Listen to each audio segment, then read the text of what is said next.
Shalom.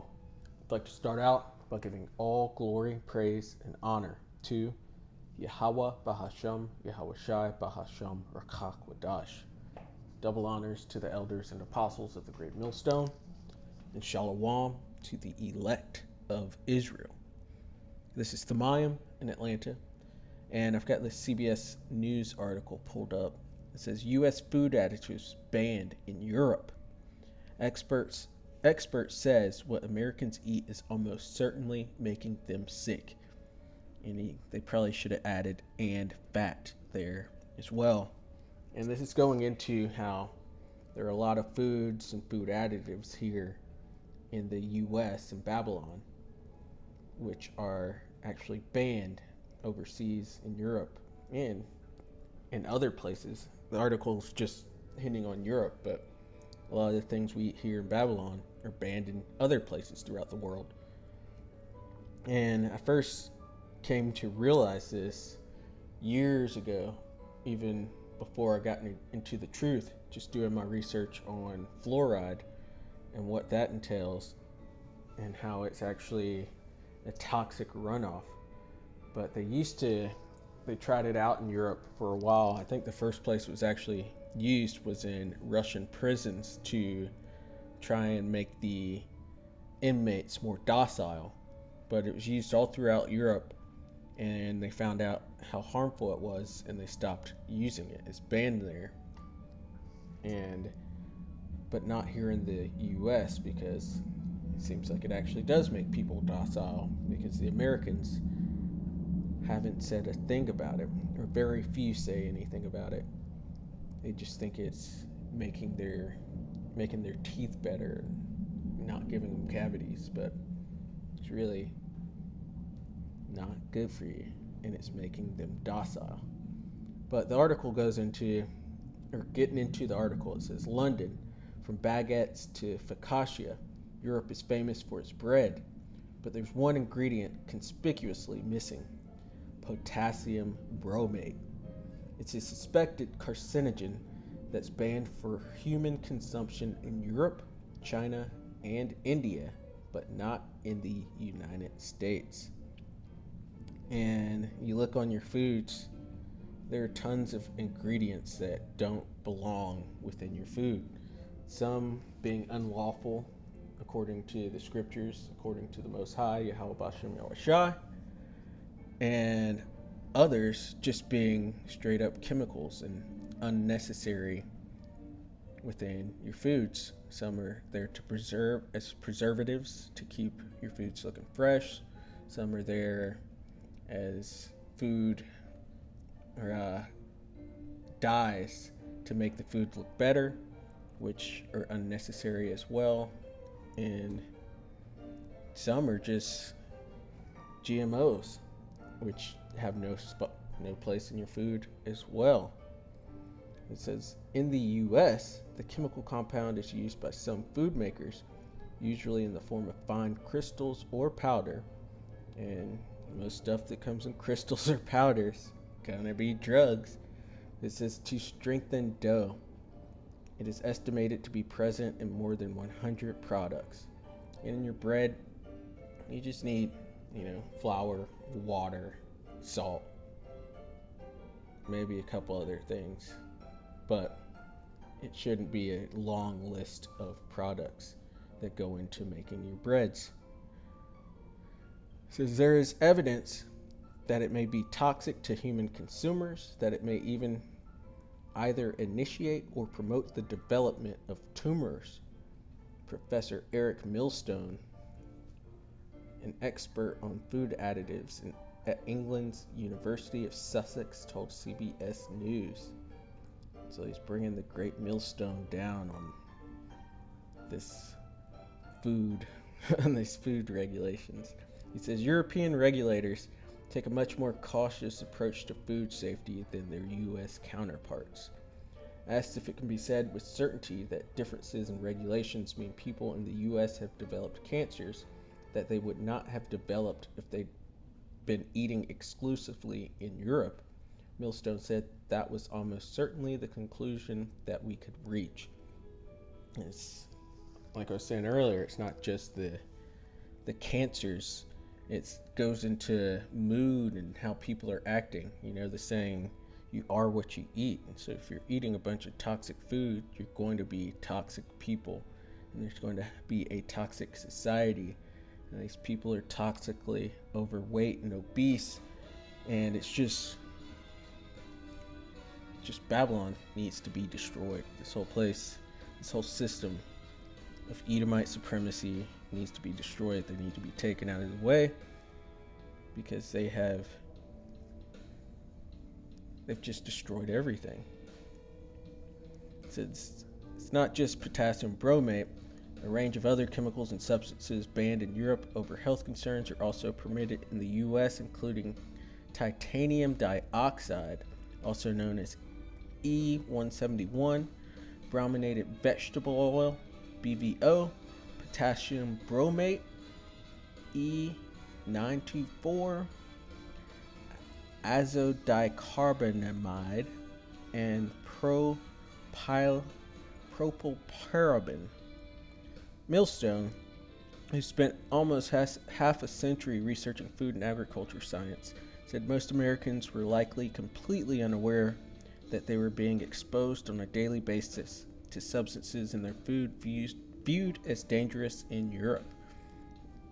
And you could probably take that back to the fluoride in their water and them being docile. They probably just think, well, if it's available or if it's in the store, it's probably fine, he said. In a statement to CBS News, the U.S. Food and Drug Administration, FDA, said all food additives require pre-market evaluation and regulations require evidence that each substance is safe at its intended level of use because it may be added to foods. And, you know, there's all sorts of lobbyists for these different packaging and food distribution plants and these different industries that go and grease the pockets of the FDA for certain things to be approved. Since post-approval, our scientists continue to review relevant new information to determine whether there are safety questions and whether the use of such substance is no longer safe, the agency added. Stacy McNamara is from... that's about it. We will get into the scriptures on all this defiled bread, all this food. We're going to start off at Proverbs 26 and 27.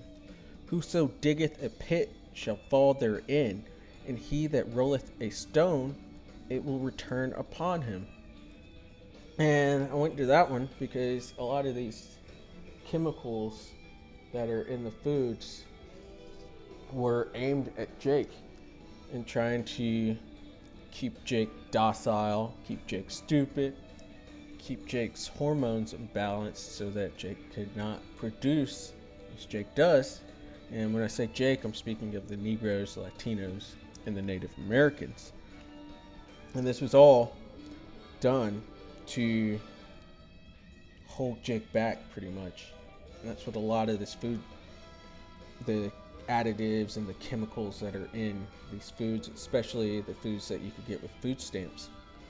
This was to hold Jake back. As well as just Esau being extremely greedy and trying to cut corners wherever they can just to make some extra profit. A lot of that was exposed 100 plus years ago with Upton Sinclair in his book The Jungle. He also had another book called The Fasting Cure, which doesn't get as much hype as The Jungle, but it goes into how not eating can help cure certain diseases and certain cancers. But that's another story. But back to Proverbs 26:27. Whoso diggeth a pit shall fall therein, and he that rolleth a stone, it will return upon him. So these things were originally done to hold Jake back, keep Jake asleep still. But now it's getting to the point where it's affecting the Edomites and their people because they're overweight now and they are, after taking in all these toxic foods, they're becoming even more toxic than they usually are. And this is also exposing them for being wicked, because the rest of the world sees this and they see that the food here is defiled and that it's toxic and that their home countries wouldn't allow this stuff. But for the almighty dollar, the US will allow this, and it's showing that Babylon does not care for its people. It's just exposing them, revealing them as the scriptures go into. And it's because they can't do anything right. He sells his death and hell, and everything he touches becomes defiled because he's absolutely adverse and against the ways of Yahweh Bahashem Yahweh Shai. This is Isaiah 24:5. The earth also is defiled under the inhabitants thereof, because they have transgressed the laws, changed the ordinance, broken the everlasting covenant. And our foods come from the earth, and if the earth is defiled, our foods are going to be defiled. And they've become even more defiled within the last few decades, with Monsanto going around the world and replacing foods with their GMO, or replacing seeds with their GMO seeds, and making all of the Lord's creation into their creation so that they could patent it and push out fake foods to just weaken people, because they are as death and hell, and they just destroy everything. And being adverse to the scriptures makes for imbalances in other places throughout the earth. But this is our topic is food, so we're thinking of how this it just defiles our foods, just being adverse to the law, statutes, and commandments.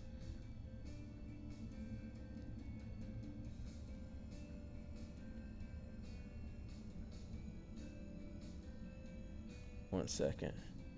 And then we're going to finish up here in Ezekiel 4:13, because this is, at the end of the day, it's all prophecy that this would happen, that we would be eating defiled foods, that Esau would be in power and defiling the entire earth because he's adverse to the ways of the Most High.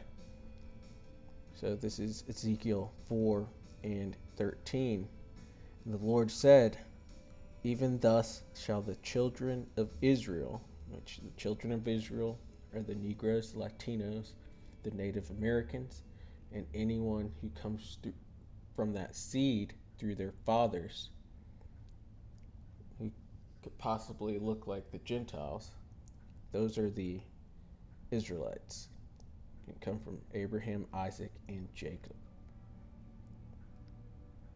It says, even thus shall the children of Israel eat their defiled bread among the Gentiles, whither I will drive them, because we are scattered throughout the four corners of the earth.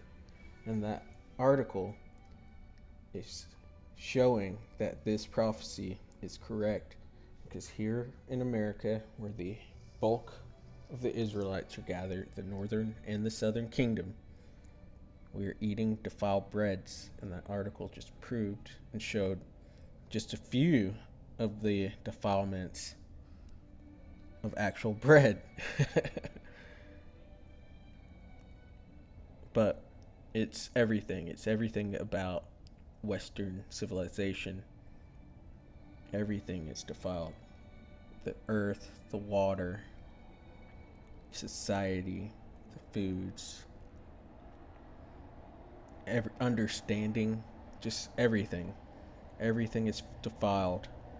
And we're here amongst the Gentiles, the other nations, eating defiled bread.